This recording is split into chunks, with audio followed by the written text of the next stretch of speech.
Welcome to the SportsBros podcast, featuring the almighty B-Live, the money man Scottie D, and your host, the head of creative Eddy. The SportsBros podcast, by the fan, for the fan, talking sports just the way you like it. And without any further ado, let's give it up for the SportsBros. We talking sports. Oh, happy New Year, first and foremost. And it's Tuesday. And you know what that means? It's time for another action-packed edition of your favorite sports podcast, the SportsBros podcast. And in case you haven't been paying attention, you can find us on iHeartRadio. Whoa. Yeah, big deal. And Amazon Music. Really? So those of you that got Amazon, you can find the SportsBros podcast. If you don't want to watch these football games on Amazon Prime, I do not blame you because they have been hooters. But come listen to the SportsBros podcast on iHeartRadio and Apple Music. Welcome back, everybody. The holidays was fine. Dandy, we're alive. Well, we survived Christmas. We survived New Year's. And whatever this funky strain of the flu is going on, please, y'all, take care of yourself because we don't want no parts of that. But enough of my incoherent rambling. I'm here to introduce for the first time in 2024, two of the best co-hosts in the world.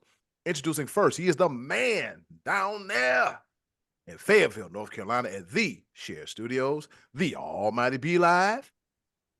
What's happening? What's going on in the world today, 2024? We coming in hot. Oh my goodness. We got 366 days of this year that the SportsBros podcast is going to take the sports and podcasting world to even greater heights. And Scottie D is going to bring in more jokes to bring to the lowest of lows because that's just how he does things. But you know what? You go ahead and introduce him. You got to bring him into the show somehow and listen to whatever he's got to say. I mean, I guess it's 231 episodes. I guess might as well just keep going with it. Yeah, and you did start the mess in the group chat. Happy New Year to everybody except for Scottie D. I was like, wow, this is what we're doing. No. I didn't say except for Scottie D. I said for his shenanigans. Oh, okay. I've been misreading stuff. Don't mind me. I probably need glasses. But anyways. My words were Happy New Year to the best brothers anyone could ever have besides Scott. Because he's not the best brother anybody could have, but I'm still wishing him Happy New Year. Wow. That's what I meant. Okay, cool. Yep. Barb incoming in 3, 2, 1. And the other guy, he is the pride of Washington, Pennsylvania. I don't care what you say. He's still the man at the Trinity High School. And he'll be graduating. He has one more semester left, y'all. He'll be graduating Scouting, cum laude, at the Waynesburg University. He is the money man, Scottie D. It's like every time you do something, Scottie D, it's like every time you do something, I got to add it on. But anyways, go ahead, Scottie D. Today is New Year's Day under the blood red sky. And it is me, Scottie D, checking in as eligible for the first SportsBros podcast of 2024. Yes. Checking in as eligible. Make sure you got me in here and let's do this. Let's go. No confusion here, Scottie D. I'm the referee and I actually paid attention and I can't squirm my way out of this one.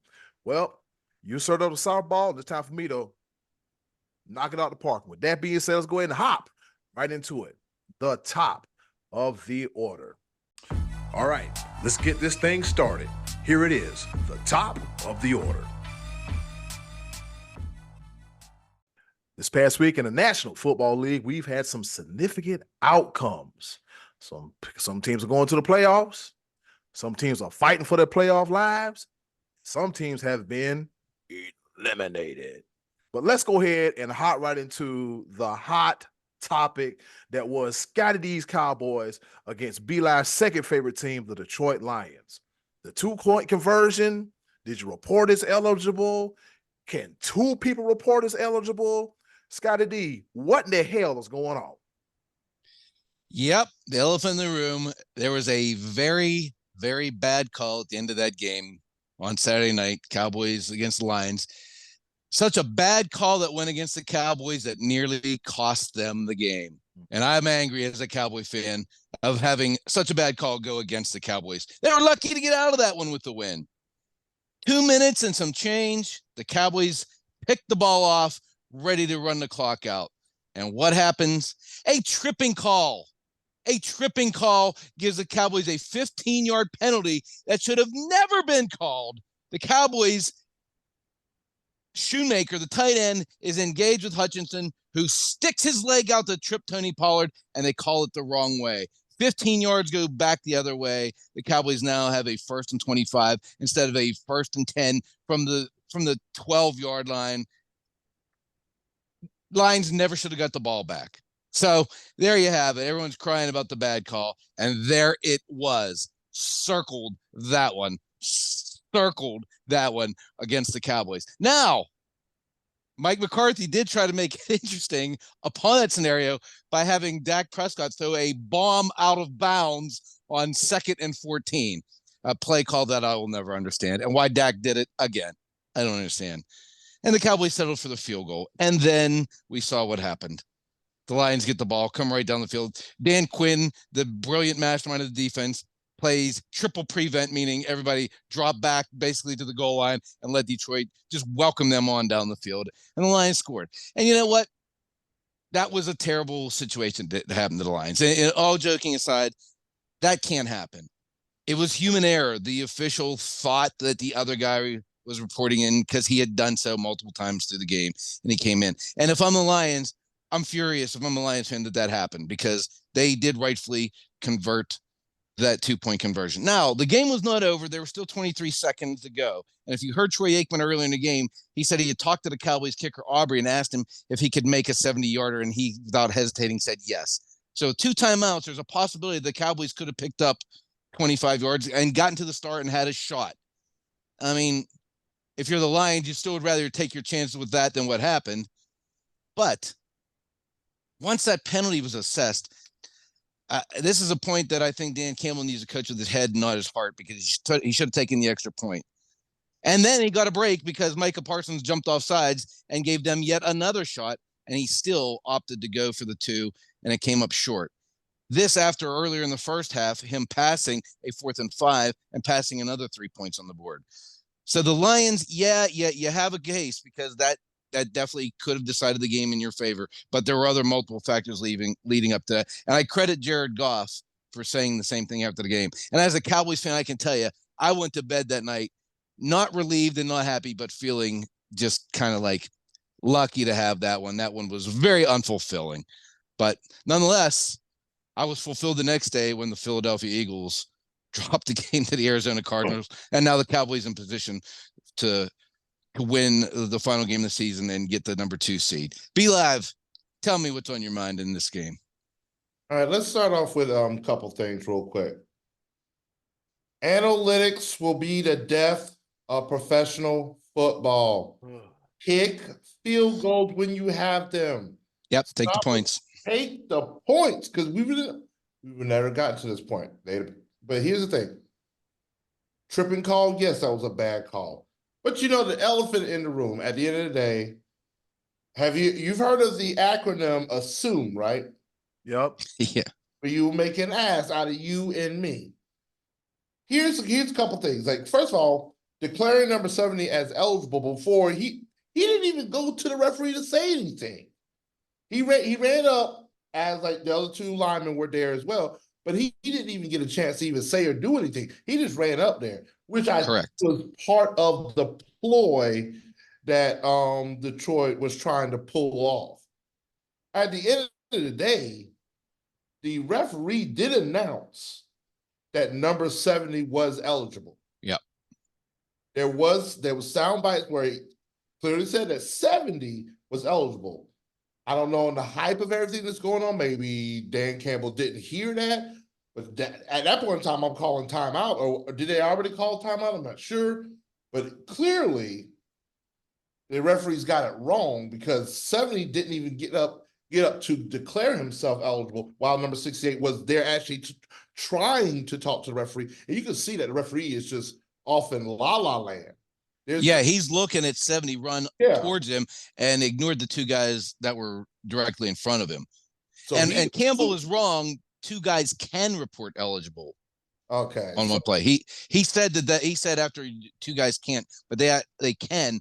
And Sewell also was doing the same thing there. He was going to be eligible on the other side. So both of those guys were doing the right thing by declaring being eligible. So yeah, it is. Well, at the end of the day, referee, you got to pay attention. Like, hey, there's two really big dudes in front of you trying to say something to you, and you're looking clearly in the other direction. And so here's the one thing. I don't blame Dan Campbell for trying to go for 2-3 different times. Yes, I get where you want to coach with your brain and not your heart, but Detroit had nothing to lose. If they lose this game, they're just number 3 seed regardless of whatever happens. They're not going to, They could have still been the number 2 by winning this. They could have moved up to the 2 spot by winning this game. Mm-hmm. So they were playing for something, obviously. But I think after having a penalty and you're moving yourself back, at that point, I say, all right, let's just settle this situation down. Let's take the point, tie this thing up, play defense for 23 seconds, and maybe we get the ball first and score a touchdown in overtime. And so that I will agree with you on that. Like, I tell you, Motor City Dan Campbell is he's something else. He's something else. That he is. Oh, man. But I guess that's one of those where he's gonna stay true to his word. I guess, is he the new Riverboat or whatever? Yeah, I don't know. And listen, I'm not knocking him as a coach because these guys are ready to run through a wall for this dude. And he's turned in 2 consecutive winning seasons with a franchise that hasn't won in 30 years, and they're going to the playoffs. They've won their division, and they look legitimately good. And he's doing with Jared Goff, who is basically cast aside by the Rams as we don't even want this guy around anymore. And they're winning games, and they look good. I just think that he is so emotional sometimes. He's such an involved guy that sometimes you need to just maybe say, all right, let's take a step back here. Let me take this point and let's get to overtime and win this. Yeah, you're right about that. Sometimes, just like you said, B-Live, analytics is going to be the death of sports in general. Sometimes when you have, it's like, how can I say this? You go to Costco, you go to Sam's, you go to Trader Joe's, and they have samples. Just take the free sample. That's all you got to do. And that extra point is a free sample. Unless you're the Browns, who has issues having kickers, but they fixed that. It's a free sample. Take that free sample and take that extra point and go the hell on. 3 times you try to go for 2? No, I mean, you know the success rate of that. That's very, very risky. And you just the field goal in the first half. I mean, the same thing. And that was like a 4th and 5. That wasn't a 4th and inches that they passed up. And it was early in the game, and maybe later in the game, it's almost like you guys probably feel the same way. I feel like there was a time where we wanted coaches to go for it more. Mm-hmm. They always settled for the field goal. And now I feel like it's going to the complete opposite extreme. It's like, you don't have to do all one time. You don't have to completely change, say we're never going for the field goal again, because Miami on Christmas Eve did the same thing against the Cowboys. They went for it on 4th and 5 early in the game, and they also didn't get it. So if you're a Cowboys defense, you're like, well, good. Don't score on us. Keep giving us a chance to shut you down and get our offense back out here. I just take the, I don't understand. Here's one thing I just don't understand. Yes, NBA, 3 points is better than 2 points. NFL, 6 points is better than 3 points. Yes, we understand that. But at the end of the day, 0 points is always going to be less. Yes. Yes, it is. 3 is always going to be. Take the points. Wide open lane. Take the layup. Come on, bro. It's ridiculous. Like, a lot of games will be decided differently if you just take the points. With with 12 minutes left in the first quarter, you're going to go for it on 4th and 5 just because you're within the 5-yard line and you type in a couple of numbers in your little iPad and the iPad. Oh, I'm sorry, not iPad, Microsoft Surface. I forgot. That's who. That's whoop de freaking do. You better get it right, or somebody might get mad. Hey, you didn't call it the right thing. The tablet, damn it, the damn tablet. IBM Watson AI. Just stop. Use common sense. Why? Oh God! Just like you said, take the points. And like I said, when you go to Costco and they have those nice multi-grain Tostitos chips with the dip on it, it is much easier to get that chip as a recently or something. actually, I went to Trader Joe's and got some banana chips, phenomenal. But like I'm saying, it's more easier to get that Tostitos chip that's right there in front of you, distraction free, not going to pose any kind of challenge or anything, as opposed to you going way over there somewhere and got to get the guy with the big jack or whatever to go get the chips. Just give me the chip right there in front of my face. That's all. Fellas, I'm not hungry. I'm just trying to put the analogy together. You know what I'm saying? That's what I'm saying. Like, I just say, hey, Costco, hey, pay us a little something. You know, we'll advertise you all the time. Costco's, Trader Joe. I don't all of them. Those Tostitos. All of them. We done brought your name up. So I mean, you know what needs to happen. And so we did talk about the Dolphins briefly. Speaking of the Dolphins, they were the latest victims of the Baltimore Ravens. Yeah, they took some points. Yep. Bunch of them. About 56. Is it 56? 53? What's it? 56. Yeah, 56 points. So the Ravens have been on a 6-game tear, and they've beaten, and some of these wins, they got them on the road. They're impressive. They beat the 49ers 33-19 on the road on Christmas Day. Then they beat the Jaguars week 15, 23-7 on the road, and then at home, they drop a 50 burger, 56-19 against the Dolphins. I knew the Ravens were good, but fellas, I did not see this coming. How far can the Ravens go, be live? They could go all the way. Like this, no doubt in my mind that the Ravens, you don't want to see them right now. They're clicking on all cylinders. I blinked and they scored 2 more times. I was like, wait a minute. They're showing that they can score on anybody. They're also showing that they can stop anybody from scoring. I mean, everybody had already crowned the 49ers. The 49ers is the most complete team in the NFL. And the Ravens like, not only did they have them as 5.5-point underdogs to the 49ers, which was just ridiculous for them having the same record. I like, you give at least, like, just give them the 2.5 points for the 49ers being at home. That's about it. But 5.5-point underdogs, y'all got the same record? Oh, Lamar Jackson said, hold my beer. Because you know what? Let me show. They were comparing Lamar Jackson and Brock Purdy in the MVP conversation. Not taking away anything from Brock Purdy. But come on, bro. Come on. I mean, Brock Purdy statistically has had a great season. But it's Lamar Jackson. It's Lamar Jackson. You can put a few quarterbacks in the San Francisco 49ers system, and they would do decent. Brock Purdy's done better. But Lamar Jackson's like, I'm the MVP. Let me show you how it's done. I've done it before. I'm going to show you how I do it again. And to all of the general managers that did not want to touch Lamar Jackson during this offseason and pay him his money, he said, you know what? This dude has got the biggest chip on his shoulders. Like, okay, I'm going to show y'all why I'm worth the money that I'm being paid. Here you go. And man, now here's the big issue. Here's the big issue. This is the elephant in the room.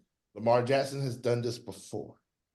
He's led this Baltimore Ravens team into playoff after playoff after playoff after playoff after playoff.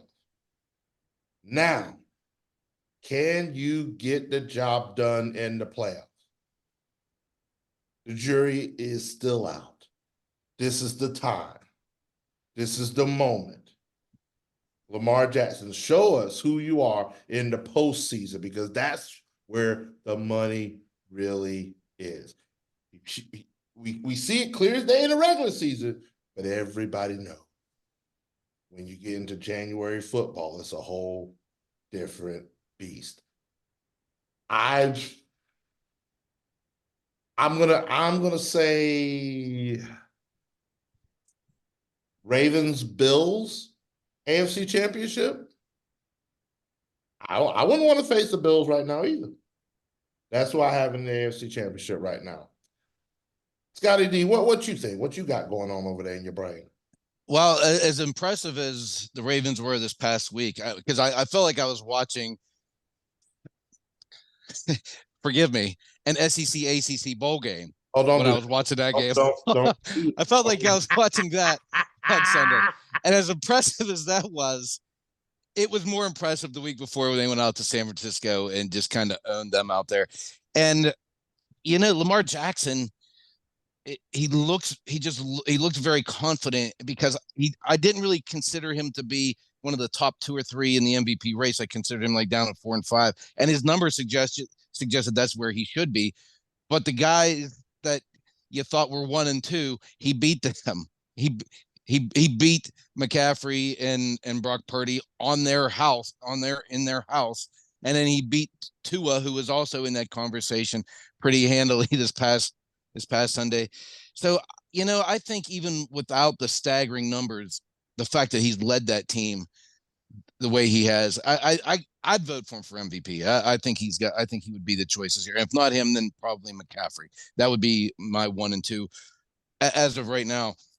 As far as the postseason goes, I think you're right that this has to be the year for them, and I think they will have some success. I don't know who they're going to get slotted against, but having the home games, you're looking right now at a Jacksonville team who does not look very good, and Trevor Lawrence has been banged up. You're looking at a Cincinnati team that doesn't have Joe Burrow. You're looking at a Bills team who are trying to struggle their way into winning the last game of the season just to win the division. Miami is staggered. Kansas City does not look good at all. If they're going to find a window to sneak in this era of all these great AFC team quarterbacks, this is your year, Baltimore. You have to do it this year, because I suspect Joe Burrow comes back with a vengeance next year. I suspect the Kansas City Chiefs will retool and once again dominate next year. I suspect that the Bills have found a little bit of footing, and they're not going anywhere either. Jacksonville's getting better. That is a big logjam of very, very good teams and good quarterbacks in the AFC. And if Baltimore is going to find their way through that conglomeration of talent, this is your year with home field advantage throughout the playoffs. Can they do it? I think they can. I really think they can. I think they can get to the Super Bowl. And Buffalo, I think, also is the biggest obstacle. I think I would still probably, I don't know if I'd pick Buffalo, because we still have this week to go, and then to see what, injuries, different type of things can happen. Teams get hot in the playoffs. I'm not going there quite yet, but I mean, Baltimore has to be the favorite right now. The best team in the NFL 2 weeks ago was San Francisco, and they went to their house and whooped them. Yeah. So, and I still think San Francisco is the team to beat in the NFC. I think we may have seen the Super Bowl preview in that game a couple weeks ago. And if they play again, I don't think it'll come out the same. I think San Francisco is good enough to rebound from that and win should they play again. But again, we're getting ahead of ourselves here. Both teams are very well coached. I love the head coaches on both San Francisco and Baltimore, and that's why both teams are number 1 seeds going in, because they're the 2 best teams. And I just hope and pray that should the Cowboys win this division this week, beat Washington, that they do not put them on Monday Night Football in the playoffs and make them play another short week, because last year they played the 49ers on the second weekend of the playoffs. The 49ers had spent 2 days getting treatment in a hot tub before the Cowboys got onto the field, and I don't like that scenario of the Cowboys playing a short week again. So come on, Goodell, give me a Sunday afternoon game for the Cowboys in the playoffs this year. That's where I'm at. I'm done.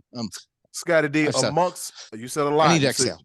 Yeah, there you go. I'll we gonna get you a ventilator, and this might be a clip, bro. It's a good clip. You can't forget about the Browns now. I'm not saying that because I live here, but you can't forget about them doggone Browns, man. I am forgetting about them. I am forgetting about them because I am not trusting Joe Flacco. He will not go to Baltimore and win. He won't. I'm sorry. He is not.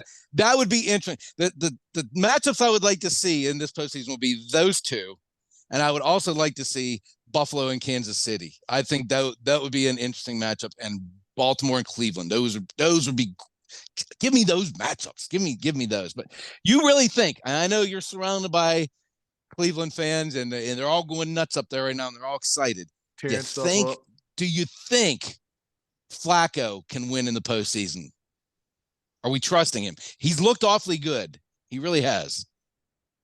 I mean, Flacco does have postseason experience. I know he does. He does. So that's what makes it real hard for me to bet against him. I mean, as long as he plays smart football and doesn't do anything dumb and be a game manager, he'll be fine. But then again, like you said, if we get that Cleveland and Baltimore matchup, old Brown that would be a tasty matchup. Myles Garrett on that other side just licking his chops.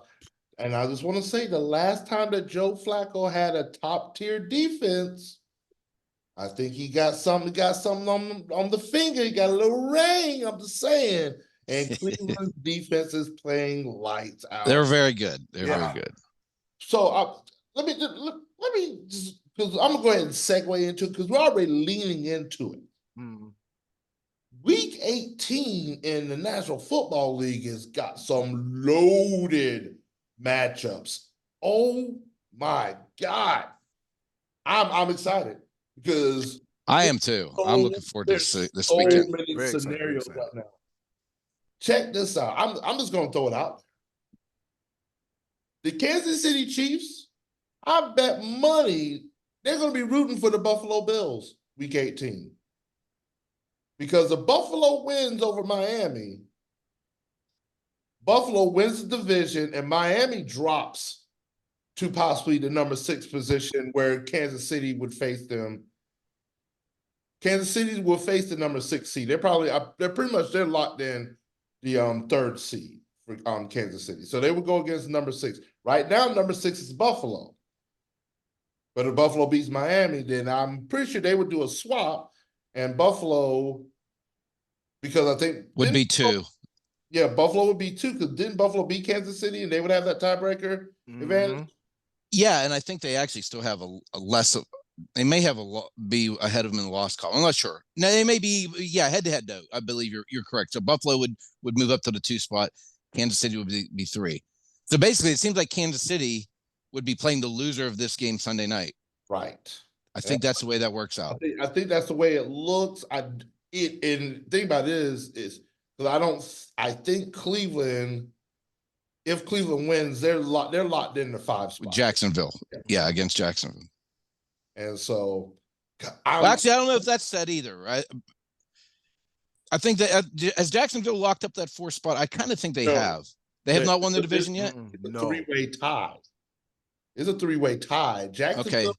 So and the Colts and Texans play an elimination game, correct? Yes. Pretty much, yeah. And the Jaguars, Jacksonville plays Tennessee, I believe. Yes. Okay, so we're going to pencil a win in for them and say they're going to win that division. They're going to have the 4 seed. So that would be the case. Well, so it'd be Jacksonville, Cleveland in the first round, which would be a nice matchup. No, especially if Jacksonville got to come on the road. No, they'd be at home. They'd be hosting. Cleveland's wild card, so they got to go on the road. Oh, that's right, division winner. You know what, man? A while back, I was trying to explain this whole 1 through 7 thing at the playoffs and how the playoffs are. I got a headache because I forgot what was where, who was what. Only thing I remember. Both number 1 seeds, they had the house week 1. Don't worry about it. Right. 2 through 7, everybody else was playing. It was just a whole headache, and I was like, I don't want to talk about it no more. I got aggravated. I got frustrated. I walked out of the house, went to Dairy Queen, and got a blizzard. Sat in my car, pouted, and reevaluated my life as a sports analyst. But nevertheless, thank God for the internet. We know what the hell is going on. All right, with that being said, since y'all alluded into it, since we're talking about games, game to watch next week, I'm going to have to say the Bills and the Dolphins because all the marbles are on the line, a chance to get a better seed and a chance to clinch the division. And the Bills, they got to go to Miami. And we always know going to Miami this time of the year when it's warm is not a favorable option for the cold weather teams, i.e., the New York teams and the New York teams and New England. I think we get a classic this coming Sunday with the Bills at the Dolphins. Tua got to put them and show up, and Josh Allen stop turning the ball over. You got to make it happen. So for me, that's the game to watch next week. The Bills at the Dolphins. Scottie D. Yeah, I mean that's the one game I think where all the marbles are on the table. All the chips are down. Obviously, as a Cowboy fan, I need a win on the road. That hasn't come easy for the Cowboys this year. Ooh. Granted, it's against Washington and they got quarterback situations, but it's a division game. You never know what can happen. I need the Cowboys to win that, and then I'm also interested in seeing what the Green Bay Packers do, because I believe if the Green Bay Packers beat the Bears, they will win that division and could be the Cowboys matchup. No. They would. The division's already won by Detroit. Mm-hmm. Green Bay. I'm sorry, the wild card. They would take that. They would take that wild card. Yeah. Lions have won that division. Correct. Looking at the Cowboys, if they're the number 2 seed, they would be playing the lowest wild card, and that would be Green Bay if they win this week. Right. I think the Rams are already slotted into that 6th spot, so they would meet Detroit. Man, so there is a lot going on. There's a lot, yeah. It's these games are intertwined. It's not just as simple as Miami and Buffalo or Indy and Houston, where winner advances. There's some things going on here. These games tie together. That's what's going to make this fun. Be Live. What game are you looking forward to the most? It's at the point where I'll get to you, Live. It's at the point where teams need help. Teams are rooting for other teams. Teams need somebody to win, and teams need somebody to lose. Go ahead, Be Live. Oh, there's all kinds of things that need to happen with especially with the AFC North matchup. Houston Indy's definitely going to be huge. And here's the thing. I'm looking at the teams that still mathematically have a chance. Pittsburgh. They still have a chance. They do. They need help, but they need to take care of their business. Pittsburgh would need Houston and Indy to tie and for them to win against Baltimore. Like Pittsburgh is that right? They need a tie. Is that tie? Oh no, that's gonna happen. You watch. Baltimore's gonna be sitting there starters. Yeah, I can remember about 10 years ago, the Steelers needed like 18 things to happen on the final day of the season to get in, and they all did. Everything did. So you just went ahead and threw a black cat on that for me, and they're gonna have a Saturday night tie. Pittsburgh needs Houston to tie. That all can happen on Saturday. Yeah. Steelers and Ravens are Saturday. Yep. Atlanta Falcons are still in it. Like if the Falcons beat New Orleans and Carolina beats Tampa Bay, Atlanta wins the division. Well, that one's clinched for Tampa. Yeah. Unless you throw a drink at somebody and distract them. We're gonna talk about that in a little bit. We're gonna talk about that. But no, the game of the week, clearly all day long, is gonna be Buffalo versus Miami. Yeah, that's why they pushed it to the last one of the season. Yep. And you sprinkle in the Rams versus San Fran, even though they've already clinched. I just feel like Los Angeles could definitely make a statement going into the playoffs by beating San Fran. I think that I wouldn't want to face the Rams right now. I would not. That's one of the last teams I want to see right now. And how about the Rams turning it around this season from an abysmal season last year to coming out the gate kind of stumbling and staggering in the earlier part of the season, and then all of a sudden they just said, I knew there were going to be trouble when Cooper Kupp returned with Puka Nacua coming back in and having that 1-2 tandem. And then Tutu Atwell, it's like, oh, what are you? Yeah, an embarrassment of riches. So I'm telling you, it's going, man, I will be glued to the TV all next week, Saturday and Sunday. NFL Week 18. This is what I'm talking about right here. Let's get it. Let's go. You know, I would usually have a problem with being off on Saturday nights, but I don't give a damn anymore. I just don't. Whatever. Let me work that morning. Let me work that morning. Give me the night, and let me go on about my business. Let me watch football. Let me enjoy my life. Let me go to my favorite spot, eat some wings, drink some burrs, and be good to go. All right. And that's it for the week that was in the NFL. Coming up next, resolutions. I ain't made any, but the SportsBros podcast, we've come up with some resolutions. Before you go into any type of resolutions, What? You gonna give me my 5 minutes before we go into resolutions, because I got to talk college football. Oh, you gonna let me do that? Can I? Yeah, I'm gonna let you do that, but not with less than 1 minute left. Yeah, Zoom done got us again. We ain't paying y'all no money, and we ain't got it. And until we get some sponsors, we might come along, but not right now. Hey, coming up next, Be Live wants to talk about the state of college football, and then after that, sports resolutions. So right after this, right here on the Sports Bros podcast. All right, we're back at it again right here on the Sports Bros podcast. Ladies and gentlemen, the almighty Be Live has requested 5 minutes to talk about the state of college football. And Be Live, your time starts now. Oh, name. You're not off to a good start. Allow me to set this up. Scottie D, stay out of this. You got to set the You've scene, been waiting for 2 weeks. If you, he keeps poking the bear. Let me do this. 4.5 minutes to go. I still got 5 minutes. What we're not gonna do is you interrupted me the whole time and then taking my time away. No, you have to start in order for me to interrupt. I got 5 freaking minutes. When I start, you keep interrupting me. Let me do me. 4 minutes left. 4 minutes Let's go. Go, Be Live. Go. You knew it was going to happen. Go ahead. Oh, my God. College football. Name, image, and likeness. The transfer portal. Opting out. Pros, etc. Bowl season used to be something teams took pride in. Mm-hmm. They used to, this is one of those things where this is the last statement you can make. This is the last game as the seniors move on to whatever they decide to go on, whether it be the NFL, their professional careers, et cetera, et cetera. There used to be a sense of pride. Every bowl game has a trophy, has some type of ceremony. I don't feel any type of way about getting eggnog or mayonnaise dumped on top of my head. That's just ridiculous. But ugh, I didn't like the mayonnaise thing.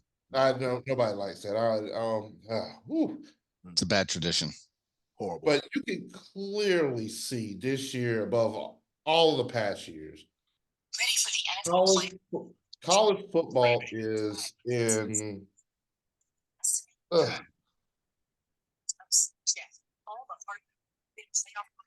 What is that? I got him. I got you muted, Scott. Fix that. Go ahead, Be Live. God, all right. We can clearly see that college football is not in a good place. We might have 2 decent college football playoff semifinal games. Decent. It's actually happening right now. Alabama versus Michigan. Ooh. Half of the sports world was saying that Alabama didn't deserve to be in and Florida State should have been there. But because Florida State didn't make it, there was no sense of pride in the program. No sense of, hey, we have one last game to show the world why we should have been in the playoff. The players didn't care. Laughing like that was a disaster they put up. It was an absolute travesty. It's a disaster, man. Oh my goodness. You players used to have that's what the transfer portal has done. The transfer portal is saying, you know what? It's about me and what I can get out of this. It's about how much NIL money I can get. I can get. Make money, make money, make money. Yes, it's good that you are now able to make money off of your own name. But now that you're using that as a bargaining chip to say, like, oh, yeah, I won't consider your school unless you can guarantee X amount of dollars through your NIL collectors. That's not how NIL was ever designed to be. You're supposed to be able to make money off of your name, image, and likeness. Mm-hmm. Like, is this what we're turning into? Florida State had 29 players opt out. Whether it be through the NFL draft, which I can understand that part just a little bit. Just a little bit. I still would have wanted to go out with a sense of pride. Now Florida State is the laughingstock of the entire college football world. And it's not only Florida State, but it's also the ACC. Laughingstock. This is the best of the ACC. No, it isn't. And if one more person puts in this stupid little news feed talking about, oh, this is why Florida State didn't deserve to be there. Yeah. I can't. Woo! You think for 1 second this is the same Florida State team that was 13-0 that won the ACC championship? It isn't. Their second string players opted out. 29.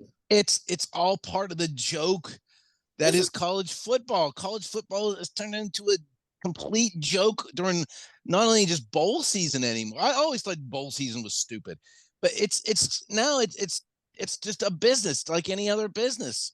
I mean, I have a friend that went to Dallas to watch Ohio State play, and none of their players played. He flew from Pennsylvania all the way down there to watch those guys score 3 points. And Marvin Harrison might still come back to school. Not only does he not want to get hurt to ruin his pro career, but he's already making money in college. He doesn't want to put himself in a position to get hurt for next season. It's ridiculous. College football is ridiculous at this point. The best game that there's been throughout this college bowl season was my game of Clemson versus Kentucky, because we got them. Quarter, just stop it. We had a good day. Because Pitt didn't make it to a bowl game. Pitt didn't make it to a bowl Another travesty. The game Coops didn't make it to a bowl game. So me and myself alone represented the SportsBros podcast in a bowl. We got them. For my Clemson Tigers. What a fourth quarter. But that's the sense of pride that you're supposed to have. Clemson had some opt-outs as well. A lot of teams had. But come on, Florida State. It was sickening. It was sickening. And Kirby Smart said, hey, we're about to make a statement because this is BS. It's terrible. They were like, shoot, hey, if they want to opt out, we're going to show NCAA, we're going to show the college football playoff as to why college football is a tragedy. He said it flat out. He said, hey, we're going to show you how bad. Well, what are you going to do though? What can you do? Oh, you can't make them play. I'll tell you this, and I was prepared for this. No, you cannot make them play. But some of the players went to the transfer portal just because of the period that it opened in. First of all, the transfer portal should not open until after all of the games are completed, including the bowl games, including the postseason. That's step one. Yeah, I mean, I agree with that. I think that would be helpful, but that's not going to stop this, because if you already know you're going to do it and it hasn't become official, it's still going to happen. Here's the thing. Being in a transfer portal, teams still look at what you did the previous game, the previous season, whatever, to see if you're a viable part of their team. And that last game could mean, I look at it. I don't think it's a solvable problem. I just don't. No. Here's the thing. I agree with you, but something has to be done. We can't just let it run rampant. Something has to be done. Expand the playoffs. That ain't gonna do it. Get more kids to play. It'll get more to play. Here's the thing.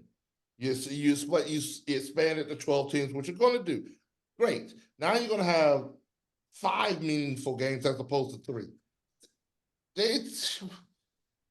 ta-da, that solved nothing. Like, well, No, it gets more kids to play in their bowl games. but true, and that's what I'm saying.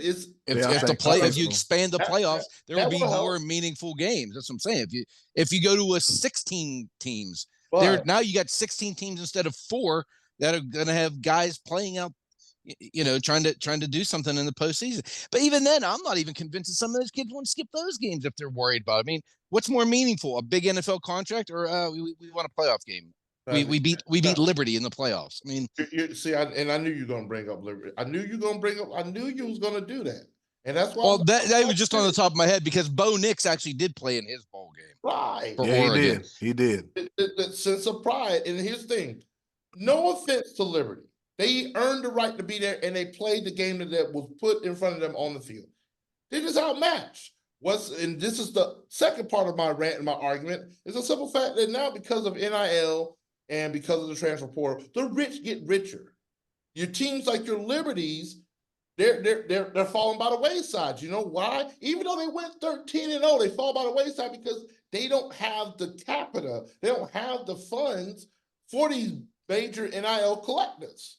So they're not going to get the transfers. What they're going to get, they're going to get the up and coming high schoolers that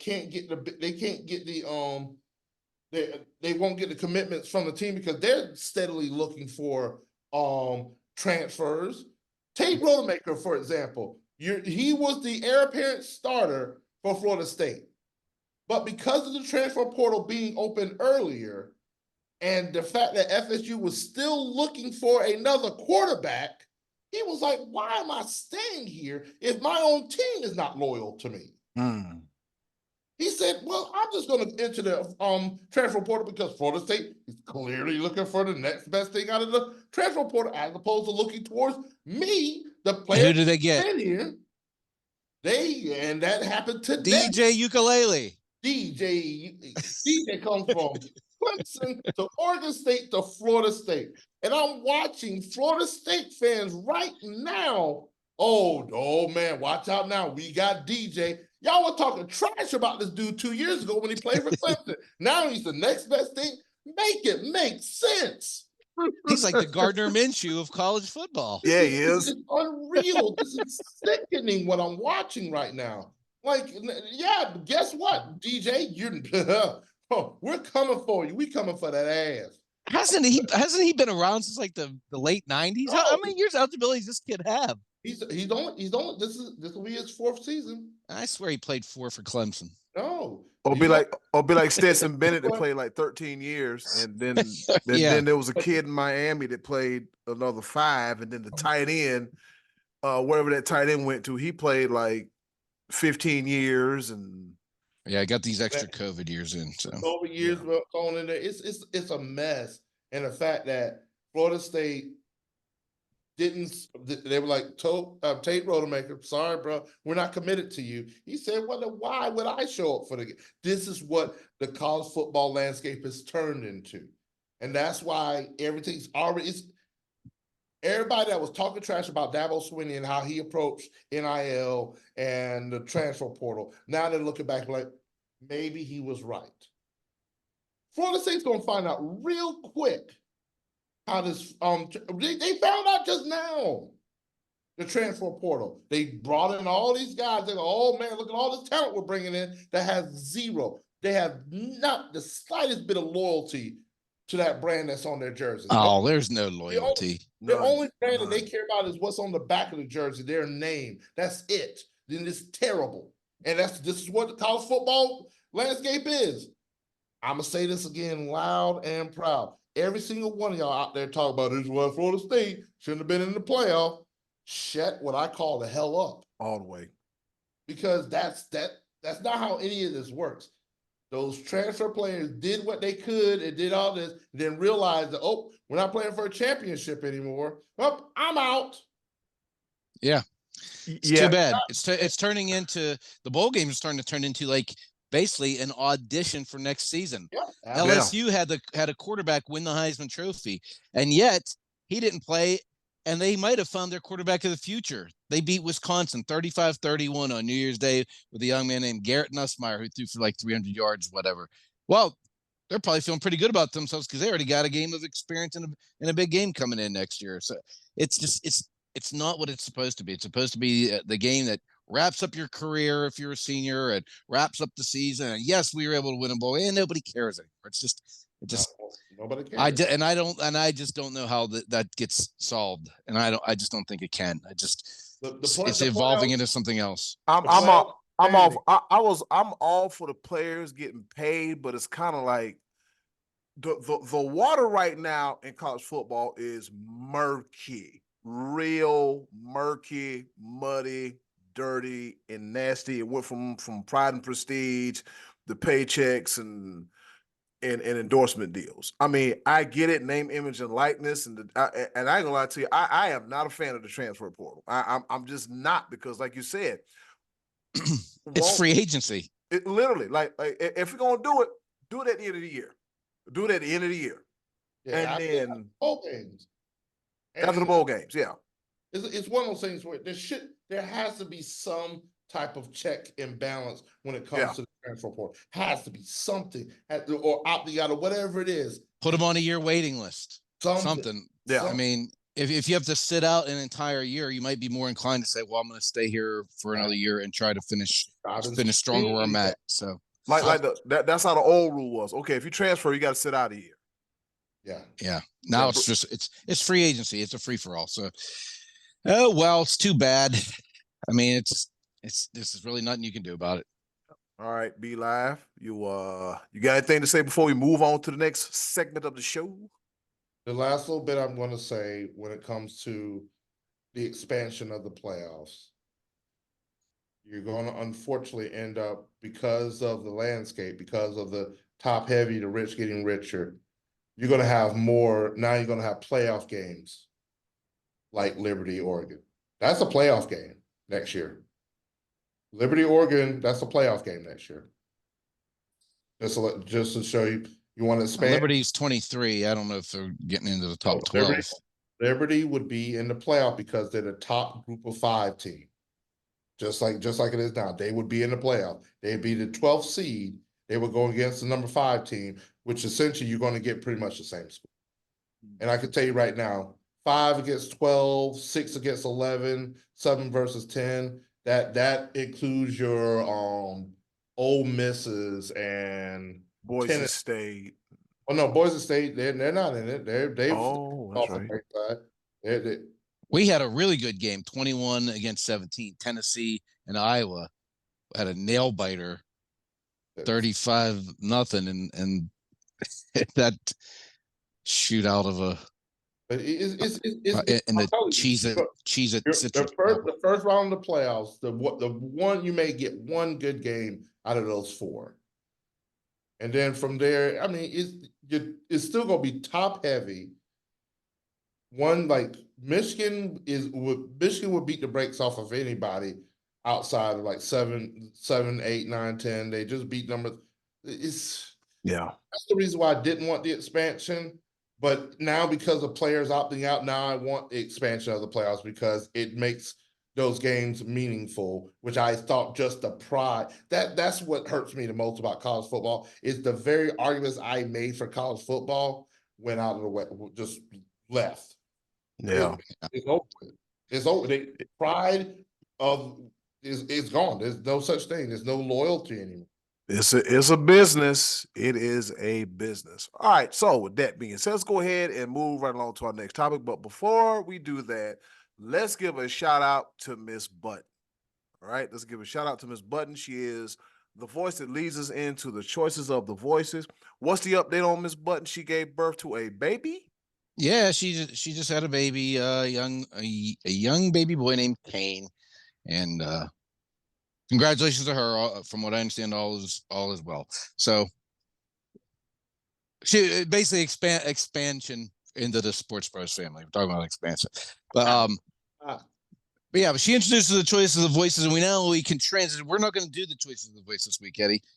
We're not going to do that. I am going to give the question though that we asked last week, and it kind of goes hand in hand what we've been talking about, and that is college bowls. So next week we'll ask you what is your favorite game that you saw this year, or what game did you like the best? What was the best game? You can go to any bowls. I mean, maybe the 68 Ventures Bowl where South Alabama took on Eastern Michigan in that 59-10 tilt. Maybe that was your pleasure. Or if you liked the avocados from Mexico, Cure Bowl, which has a big following, which App State grinded out a 13-9 win over Miami. You know, lots of good ones to choose from. It's they named a bowl after you. What? The Scooters Coffee Frisco Bowl. University of Texas San Antonio versus Marshall. The Scooters Coffee Frisco Bowl. Yes. So many good ones to choose from. All right. So Eddy Cool will give us something to talk about next week. All right, let's go ahead and put in a new segment to the show. Sports New Year's resolutions. First of all, shout out to Scottie D, because sometimes I don't have all the ideas. B-Live doesn't have all the ideas, and then Scott out of nowhere pulls it out of nowhere. So Scottie D, break down, like tell the listeners what they're about to witness or listen or hear or see when it comes to sports New Year's resolutions. Well, you know, with New Year's coming on, I thought it'd be nice if we could all reach out to some of the pro athletes and ask them what their New Year's resolutions were. And I got a couple of them back, and I understand you guys got a couple back. These are actual answers from the world of sports of the New Year's resolutions coming up for 2024. Eddy, cool? All right. So, you want to hear my first one? Yes, go first, Scottie D. Okay, so I reached out and I got a response from Draymond Green. Oh boy, and he didn't punch you? No, actually, his New Year's resolution is to be a better teammate, work harder in practice, and continue to try to make the world a better place because no one is nicer than me. Oh, that's Draymond. You know, he had a little time to reflect after his latest suspension because he can't lay his hands off the other team with chokeholds and spinning back fists. He has a mean spinning back fist. He has a future in MMA. All right, so I had a chance to reach out to former Carolina Panthers, former Rams, former Cleveland Browns quarterback Baker Mayfield, and he says, I'm just going to continue to do what I'm doing down here in Tampa Bay and bring it into next year, because he's been under the radar, relatively quiet, and he's passed for damn near close to 4,000 yards with 28 touchdowns and 10 interceptions with a 95% quarterback rating. So Baker Mayfield says, I'm not worried about feeling dangerous. I'm just going to do what I'm going to do. Be live. Who do you talk to? Man, I reached all the way out to the West Coast for this one. University of Southern California's very own Bronny James. And he had a resolution for 2020. Oh, Bronny James. Okay. Very good. He said what he's going to do for 2024. He says he's going to stay in school. Ooh. He's not going to let his dad hype him up and have him come to the NBA too early, because he realizes that he's only averaging 7 points a game in college and that might not make it in the pros. So he's going to get his health up. He did have a health scare. He's going to take it slow. And Bronny James is going to be his own man. So I applaud him for that. That's nice. That's a nice resolution for Bronny James. Hope he holds on to that. All right, Scotty. Well, I got one. I got a reaction from Conor McGregor, who said he's going to try to make himself relevant this year, not by fighting, but by trash talking on Twitter and making commercials. Oh, man, that would be a great one. Conor, fight already, would you? Now, he says he's going to fight this summer against Michael Chandler. He came out with that yesterday. I don't know if that's true. We've been waiting to hear. If you're not going to fight, just retire and be done with it. Stick in that game with Conor McGregor. Anyway, good luck with that resolution, Conor. Eddy, cool. Who else did you talk to? All right, so despite a tumultuous season and his ability to not catch the ball, I got an email from Marquez Valdez-Scantling. Oh, and he just, first of all, he said, F you, Eddy Cool. And then second of all, he says, I'm going to work on catching the ball. Because there's no way I can have two quarterbacks of Hall of Fame caliber, such as Aaron Rodgers and Patrick Mahomes, and I can't catch the dang ball. That's good. That's a good one. So MVS, I believe in you. Make it happen. Your ass won't be on my fantasy team on that much. Be like, we got. Didn't you also talk to Kadarius Toney about he's going to say he's going to line up He's going to line up on the right side of the ball this time. He said that, right? I don't want to talk to him because he got the block hot right now. No, I don't want to talk to him right now. He got the whole block hot. All the referees are like, yeah, who you got, Be Live? Oh, man. It's not every day that an entire franchise reaches out to you. Oh, interesting. But Detroit basketball Oof. out to me. They're in a much better mood because they ended that atrocious 28-game losing streak. And you know what they told me? They told me that in 2024, they're going to win 7 more games so they don't have the worst team in NBA history. So they 7 more wins. They got 3. They need 7 more. So they don't end up being the worst team in NBA history. That goes courtesy of, I believe it's the Philadelphia 76ers. Yes. They went 73. Scottie D, anyone else reach out to you? Yeah, actually, well, I reached out to Shohei Ohtani and I said, "What is your New Year's resolution?" And he said, "What?" I said, "What?" I said, your New Year's resolution. What do you want to do this year? He said, "What?" And I said, "Can I borrow a couple of dollars?" He said, "What?" So What? the language barrier was there, so it didn't work out. So I actually did get a response back from U.S. sprinter Sha'Carri Richardson, and her New Year's resolution this year is to win the Olympic gold in the 100 meters, the 4x100 meter relay, and a silver in the 200, and then get stoned to the bejesus when it's all over this year after leaving Paris. That's a good idea. This time, smoke your pot after the Olympics, not before. So congratulations on that New Year's resolution. I hope to see you in Paris in July. Wait until you get back over to the States. You don't want to end up yes. You don't. Oh, no, we don't want to do that international travel. Sorry. Bad idea, lady athletes. Just if you're traveling, just make sure on the East Coast you go to New York. If you're gonna venture out this way, go to Ohio or Michigan, and then work your way back to Texas. All right. So the last group of people I talked to are the part-time referees of the National Football League. Who are one guy, he's an accountant and real estate agent during the day, and on the weekends he is a referee. He told me, he said, "You know what, Eddie, I'm sick of this.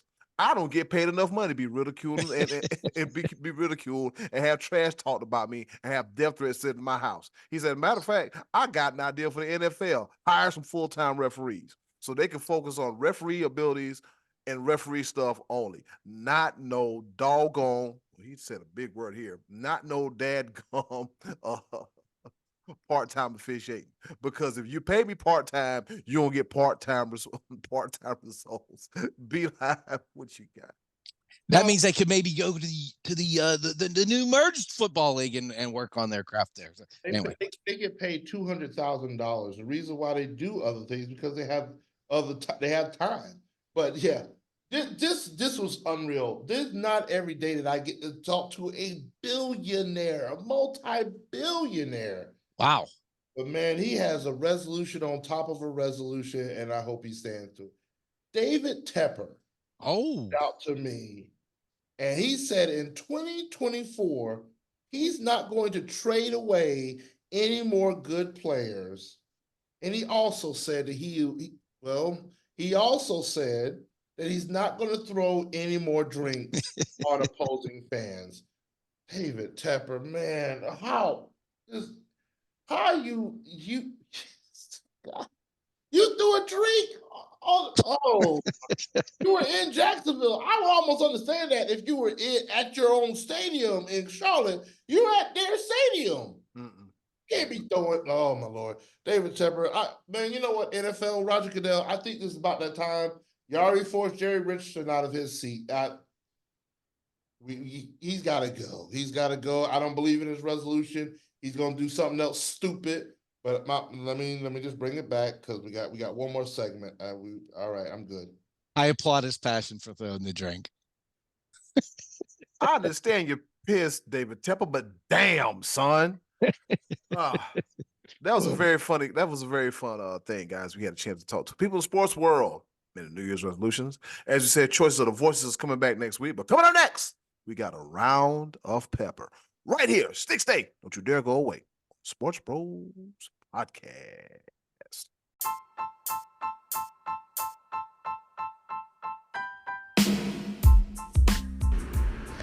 Okay, boys, let's bring it home with a round of pepper. All right, you heard the woman. It's time for us to go home and get what I call the hell up out of here. But before we go, man, you know how we do it, man. A round of pepper. You know how we do it. 3 topics, rapid fire style, kind of, sort of, not really here to engage, enlighten, educate, and entertain. The 4 E's in no particular order. And from a historical standpoint, I'll go first. On this day in history, back in 1922, the 8th edition of the Rose Bowl, California ties Washington Jefferson College 0-0. No one was scoring. I don't even think they were throwing a ball back then. But I know for certain they were wearing leather helmets. Over to you, Scottie D.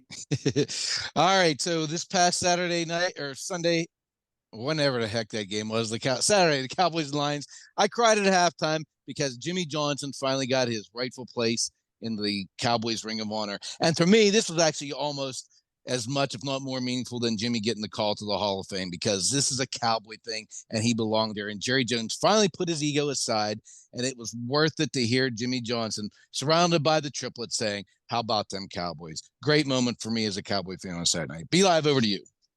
All right. PGA Tour is, if they trying to put something together to bring more money to the world of golf, they're sending negotiations with the PIF, Saudi Arabia's Public Investment Fund. They're also now reaching out to and close to finalizing a deal with Strategic Sports Group, SSG. It's a consortium of billionaire team owners. They include Tom Warner and John Henry of the Boston Red Sox, Arthur Blank of the Atlanta Falcons, and Wick Grousbeck of the Boston Celtics, and that they're trying to create a new group, a for-profit group, PGA Tour Enterprises. Monahan, let's see how you can mess this up. Eddy, cool. The ball. Oh, boy, you wild, Bill. I said, watch how they can mess this up. Don't know if you were paying attention, but a while back, the USFL and the XFL said, you know what? With our powers combined, let's become an ultimate mega semi-pro league. With that being said, on this day, January 1st, 2024, a press release, as you can see, was released. And there's a new name because the leagues have merged together, and it is now known as the United Football League. All right, so the United Football League reveals team markets and head coaches for the 2024 season. Season tickets for all 8 markets are available for purchase, and the league will be divided into 2 conferences, the USFL and the XFL. In the USFL, they includes Uncle Max's Birmingham Stallions, the Houston Roughnecks, the Memphis Showboats, and the Michigan Panthers. In the XFL conference, the Arlington Renegades, the DC Defenders, the San Antonio Brahmas, and the league favorite, the St. Louis Battlehawks. Season kicks off March 2024. Over to you, Scottie D. I'm glad they combined. That gives me the opportunity to ignore one league instead of having to spread my time ignoring 2 different leagues. I knew that was all right. So Mike Tomlin just got a win on Saturday. He's going to get another 17th season in a row with a win. This is going to be interesting because a few weeks ago we thought he was headed out of town. Now there are talks that he might be getting a contract extension, and there's a quarterback controversy with Mason Rudolph and Kenny Pickett of Bruin. Pickett not playing this week. We'll see what's going on with the Steelers coming up in this offseason. Be Live, over to you. All right. On the wake of DJU signing with Florida State, transferring to Florida State, the reason why is because Florida State was actually looking for another quarterback from Washington State University's Cam Ward. Ooh. He says, forget college. I'm going to the pros. I know you want me, can't have me. I'm trying to get that big money. Eddy Cool, the ball. He said, nana, boo, boo. All right. So this Sunday, I did it again. For the second time in 2 years, I won a fantasy football league, which means in this fantasy football league, involving some of my coworkers, there's a belt. I can't wait to get that money, and I can't wait to get that belt. Over to you, Scottie D. Tentative plan in 2024 for Manny Pacquiao and Floyd Mayweather to fight in a exhibition fight in Japan. I'll pass. I'll take Jake Paul any day. Be Live, finish this up. All right. All the moving and shaking and the $1 billion that are being spent over in LA. The Braves are still trying to make moves, you know what I'm saying? Bringing in Chris Sale from the Boston Red Sox to complete our pitching rotation. Watch out, world. The Braves are still going to be the favorites to win the World Series. Gotta go. Bringing in 2024 fear the shop, fear 48. Oh. And in closing, for the first time in 2024, do something nice for yourself and do something nice for someone else. They'll greatly appreciate it now more than ever. Be a blessing, not a burden, and never give up your dreams. There's been another episode of the SportsBros podcast. We love you, we miss you, and we're back. Be live. Get us out of here. Alabama 7, Michigan 0. Hey, it's Eddy Cool here from the SportsBros podcast. Thank you for listening, and as always, continue to follow us on all of our social media platforms. Just click the link in the description box and keep up with the SportsBros podcast. And once again, thanks for listening.